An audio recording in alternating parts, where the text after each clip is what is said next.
پتہ ہے قرآن گواہ ہے کہ اللہ نے ہمیشہ اپنی مدد تب تک بھیجی ہے جب تقدیریں دعاؤں کے مخالف آ کر کھڑی ہو گئیں۔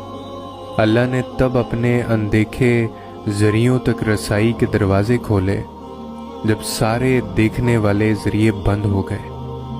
اللہ تب خود وسیلہ بن گیا جب دنیا کے سارے وسیلے ختم ہو گئے۔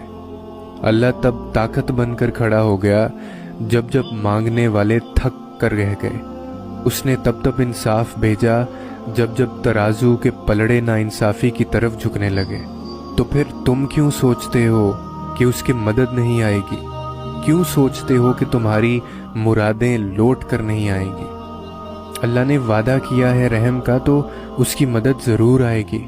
تو یہ بھول جاؤ کہ تم سے کیا ہو سکتا ہے اور کیا نہیں، اور یہ سوچو کہ تمہارا اللہ کیا کچھ کر سکتا ہے، کیونکہ مدد تو اللہ کی طرف سے ہوتی ہے جو سب کچھ کر سکتا ہے، جو چند لمحوں میں تمہاری صدیاں بدل سکتا ہے۔ اور اللہ یقین والوں کے لیے ہی تو راستے بناتا ہے۔ اور جانتے ہو یقین والے کیسے ہوتے ہیں؟ کہ جب ان کی دعائیں ان کے مخالف ہو جائیں وہ تب بھی اللہ سے مانگنا نہیں چھوڑتے۔ ایسا یقین کہ جب ان کی ساری دنیا ان کی آنکھوں کے سامنے بکھرتی ہوئی دکھائی دے رہی ہوتی ہے وہ تب بھی آسمان کی جانب دیکھ کر کہتے ہیں ہمیں پتہ ہے تو ہمیں تھام لے گا۔ تو بتاؤ پھر کیا تمہیں ایسا یقین ہے اپنے رب پر؟ اپنے منصوبوں کو اس کے منصوبوں کے لیے ترک کر دو۔